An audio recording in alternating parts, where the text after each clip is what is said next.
Hello, it's Monday and today sees the first episode of Mouse Makes, my new cosplay craft and baking series, which is coming to Mondays on my channel. Not every Monday, but Mondays. This week I'm going to be talking about my Rey cosplay, the main costume that Daisy Ridley wears as Rey in Star Wars The Force Awakens. And there are quite a few elements to this, so I'm going to be splitting this walkthrough into 3 videos. Part 1 today will be the main costume, so that's the boots, the trousers, the undershirt and the wrap. And I'm going to upload part 2 tomorrow, and that will include the accessories, so the arm wraps, the bracer, the belt and the bag. Part 3, the final part, will be on Wednesday, and that is Rey's stuff. That's quite a task in itself, so it's getting a whole video. So that's the plan, 3 days, 3 cosplay tutorials slash walkthrough type things. So if you're still here, then let's get started with the boots.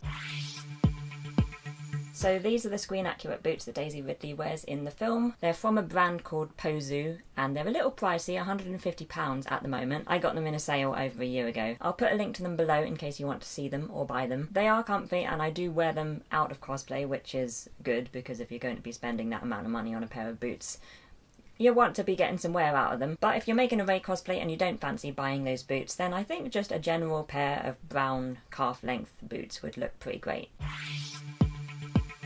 I've seen a few different methods for making Rey's trousers, but this is what I did. They started life as a pair of grey marl pyjama bottoms, which I already owned, beautifully modelled by my legs there. I think using pyjama bottoms worked quite well, although I would have preferred a block colour instead of a marl. But if you are making Rey's trousers, then I'd pretty much just recommend finding something that looks right-ish, that you already own or that you can buy for cheap. Although if you're going to be using the method that I'm using, then they need to be a stretch fabric and they need to be full length, not cropped. So I started by cropping them. I cut them into vertical strips until just below the knee. Each strip is about 2 centimeters wide, and then I put them on and just started wrapping the strips of fabric around my leg and pinning them quite tightly, trying to make sure that the ends aren't too visible. I'm leaving 2 of the strips down, the 2 with the side seams in, and I'll cut them off in the end. I did this because I thought it might look messy if the side seams were visible when they were wrapped around my leg, and also I had to take these trousers on and off a few times during this process, and it was good to have a guide as to where my foot should be going. I kept the spare strips of fabric after I cut them off because they will be useful for testing the weathering later. I'm doing this instead of using elastic, so it's quite important that the fabric is stretchy so you can get them on and so they'll stay put when they are on. But if you don't fancy doing this, or the trousers you're using are already cropped so you can't cut them into strips, then you could sew elastic into them and it will look good. After this, I took the trousers off again and just sewed a few stitches into wherever there are pins to keep the strips in place, and then they'll look like this. And then it's just a case of weathering or dyeing or painting the fabric to make it look more screen accurate. What you need to do will depend on what fabric and colour you have already, but if you do have the spare strips of fabric from earlier, then you can try a few things on them. What I did was painted them with water and then painted them with very watered down grey acrylic paint, and I did this a couple of times. I found this was the only thing that got rid of the marl kind of pattern. It did make the fabric quite stiff, so I didn't paint the waistband or the strips of fabric at the bottom because I didn't want them to lose their elasticity. But when the whole costume is on, you can't really see that these areas aren't painted anyway. And these are the final trousers. This is the bottom bit. They're a little dark. I maybe should have used a lighter grey when I was painting, but overall I'm pretty happy with them. It does take a couple of minutes to get them on. You have to arrange the fabric strips every time to get them to look nice and sit right, but once you've done that, they stay in place pretty well, and I think they look pretty good.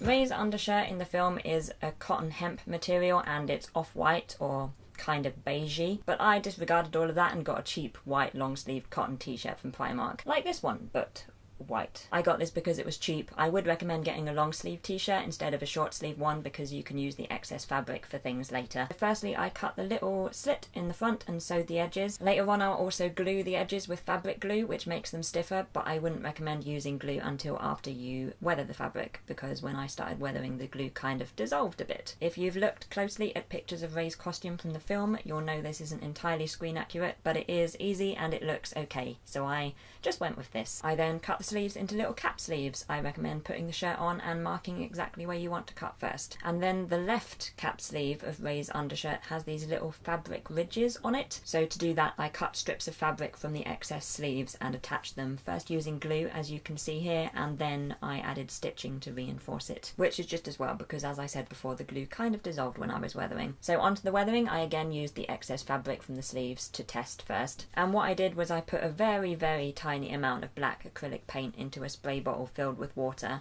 and then sprayed the top. and I did a few layers of this, leaving the fabric to dry each time. It takes a while, but because my fabric was white, I was worried about it getting too dark, so I figured using only a very, very small amount of black paint at a time and layering it up would be safer. And this is the final result. The edges of the fabric ridges are pretty rough, so don't look at those too closely, but they're covered by the wrap when the costume's on, so it's fine. And you can see I've added velcro to the shoulders to attach the wrap, but more on that later.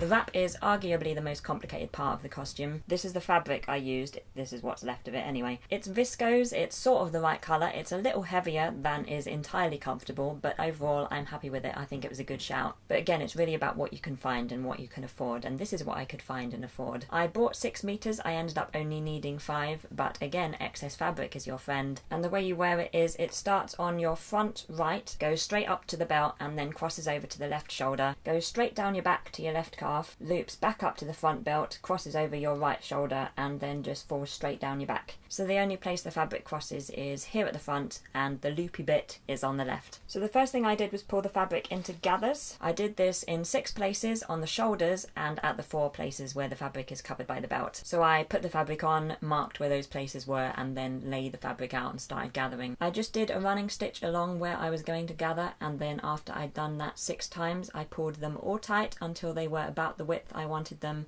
and knotted the thread so the gathers couldn't come loose. I only did 1 row of stitches for most of the gathers, but at the shoulders I ended up doing 3 rows of stitches next to each other to make them stronger, and I pulled the shoulders much tighter than I pulled the ones at the belt because you don't want them to fall off when you're wearing it. And then the weathering, again I used the excess fabric to test first. For this I used the spray bottle again with a tiny bit of black and brown acrylic paint in it, and I let the fabric dry in folds like this so that it would go into creases. And here's the finished wrap, what you can see in shot anyway. I'm really happy with the creases, I think they look really good, and this is just from letting the fabric dry scrunched up. Couple of things to note. Firstly, my weathering method was maybe not the best. I was kind of spraying the fabric in rows, and the fabric ended up being a little bit stripy. It's not too visible, but it's not ideal. So if I was doing it again, I'd probably either spray it more randomly, or else I'd hang it up on the hanger like this and just spray it as it's on the hanger. And I also added sticky velcro to the shoulders to attach to the undershirt, because the shoulders are inclined to fall down when left to their own devices. So that's the end of part 1. We got there, we did it. If you have any questions or comments about this video, then let me know below. I've put a list of the materials I used in the description below, and also a link to the boots in case you would like that information. Let's move across to the end screen. Tomorrow I will be walking you through the rest of the costume, and once that video is up it will be down here, and on Wednesday I will be showing how I made Rey's staff, and once that video is up it will be down here. If you want to visit my website or subscribe to my channel, you can do so beside me here. I hope you have a great day, and I will see you soon.